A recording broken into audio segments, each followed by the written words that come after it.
Assalamualaikum warahmatullahi wabarakatuh.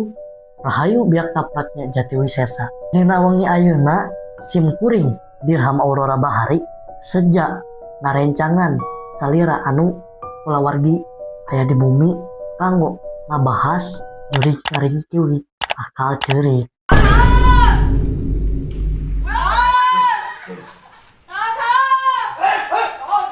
Nah, ye hiji pembahasan anu keur dipilarian teh. Kunaon kahiji urang bakal ngajelaskeun anu hiji-hiji heula.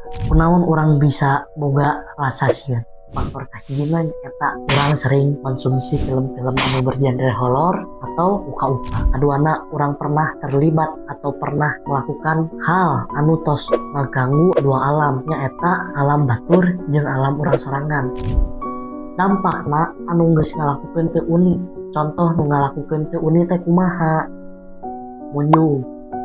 Kahiji amun munyung dampakna ngaruksak kana kahirupan urang, ngaruksak kana awak urang. Anu tinu mimitina urang sehat, tapi peda hayang beunghar, peda hayang sugih, peda hayang kasohor. Adenge beja si batur tuh datang ka gunung itu tah. Panggihan aki-aki eta. Bro, sebutkeun hayang naon. Pedah ngadenge kabar kitu. Tinu samulih tidinya urang geus meunangkeun naon anu dipikahayang ku urang, tapi urang motong atau naruhkeun kesehatan antara lainna kesehatan batin dan kesehatan lahir urang. Secara tidak langsung ngalangkungan hiji perjanjian sareng makhluk anu atau selain lainna jeung urang hirup didamping ku sababaraha makhluk Allah. Kahiji tumbuhan, kadua hewan, katiluna jin, kaopat jalmi. Kunaon jalmi ngagaduhan derajat paling tinggi-tingna dibandingkan jin atawa iblis jeung setan. Tapi ku zaman ayeuna jelema rela nurunkeun derajatna demi kahayang jeung kahormatan manehna. Kadua, kunaon urang bisa ngarasakeun sieun salian pernah ngalakukeun perjanjian atau terlibat dalam hal-hal mistis. Salian ti eta urang ngagaduhan sugesti anu keras tentang wujud atau bentuk si hal yang kita takutkan atau barang anu dipikasieun urang. Saleresna baraya jurig atau nu disebut ku bangsa urang maririwa nyaeta hiji saleresna mah hiji makhluk nyaeta jin anu mangrupakeun ngalau nyamar atau diharudung ku sarung teh nyamar jadi kunti. Kahiji anu ku urang dipikirkeun kunti, urang mikirkeun genderuwo bakal nyamar jadi genderuwo. Saleresna mah mun dibanjur ku cai lenyap jin sifatna haseup mun ditiup atawa dibanjur ku cai. Kahiji karena genre horor, kadua perjanjian, katilu sugesti, kaopat kurangna percaya diri. Paling utama ieu nu terakhir nyaeta kurangna iman urang, tipisna iman urang sareng jauhna urang anu Gusti Nomor Alam nyaeta Allah Subhanahu wa taala. Akibatna naon? Perlindungan diri urang berkurang.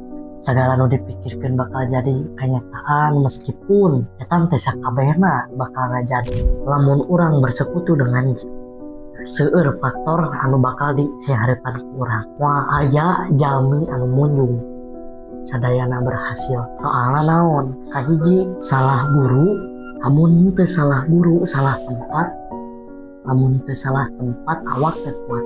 Kahiji salah guru atau salah dukun.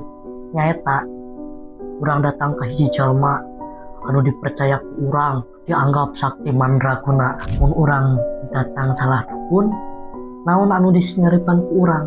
Kahiji urang bisa dicabuli, kadua urang bisa dimanfaatkeun atau diperas, katiluna urang bakal dipeloskeun ka mana. Kadua lamun urang salah tempat, bisa jadi urang cilaka leungit tina kaayaan anu kurang mernah jeung sajabina.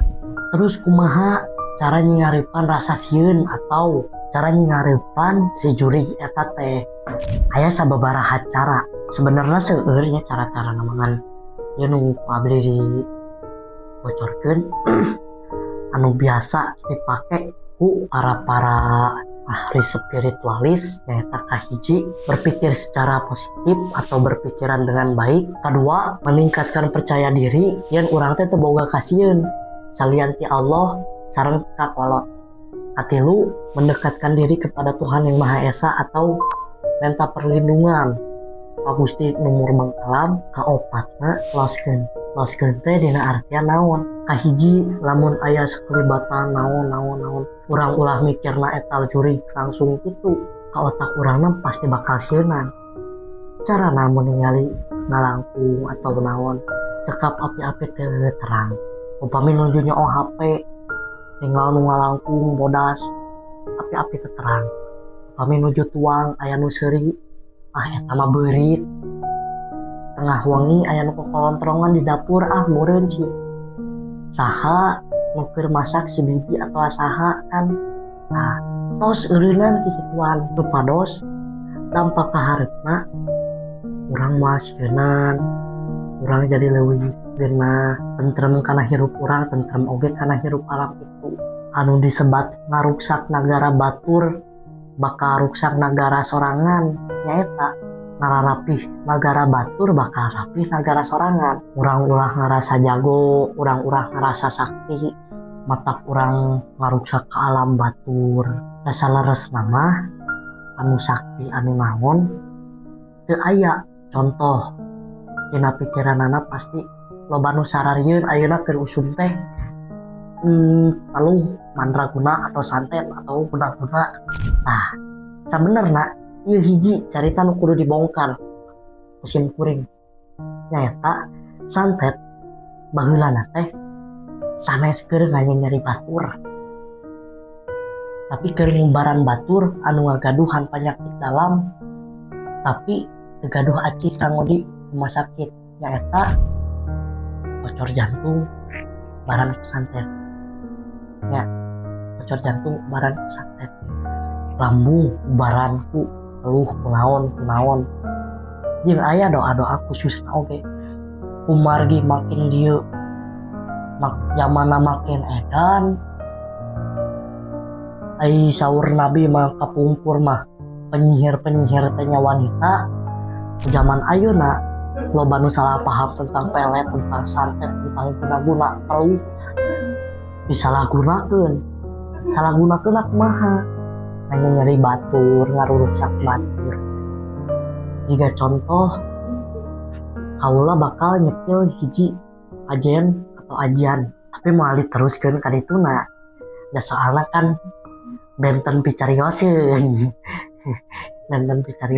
contohna kan upami para wargi terang mah niat ingsun ngadeg ka Aji Bugi Semar Mesem mut-mutanku boyoi Semar Ireng. Eta kan mantra ajian ti Jawa disalahgunakeun kanggo pelet, salahgunakeun kanggo neangan anu dipikahayang naon saleresna. Upami urang gaduh ka nyeri ka batur cekap baca hiji Al-Qur'an nyaeta surat Al-Fatihah cekapkeun weh kitu. Upami urang masih boga hate selamatkeun, upami teu boga hate cekapkeun weh eta saleresna nu bisa dipake sareng bismillahi malikul malik. Upami bade ngabalikeun kiriman jika santet atau guna-guna atau teluh anu ngaganggu kana usaha, kana badan sareng kasadayana lahir jeung batinnya urang sareng ka keluarga urang. Cara ngabalikeun anak kitu we bacakeun. Upami urang ngagaduhan masalah sareng alam anu sanes atau aya nu nyeri, urang kudu positive thinking. Oh, urang nyeri ku jelema itu urang salah. Tapi urang langsung bacakeun bismillahi malikul malik pek balik deui kiriman anu ngirimna pek balik deui kiriman kanu ngirimna, pek balik deui penyakit kanu asalna. Upami dukun urang sarwana kunaon sarwana kahiji dukun lintuh penyakit mah angger we matuh moal indit nabeungharkeun dukun itu nganana. Upami urang disantet ku sababaraha jalmi ku pangkuat-kuatna oge cekap ku hiji eta mah cai hamid bacakeun bismillah ki malikul malik pek penyakit balik deui anu merena, pek musibah pek balik deui ka asalna mata tong hariwang. Cekapkeun heula sakitu pembahasan isim kuring Dirham Aurora Bahari. Akhir kata, assalamualaikum warahmatullahi wabarakatuh. Sampurasun, rahayu, awina wastu, rahayu.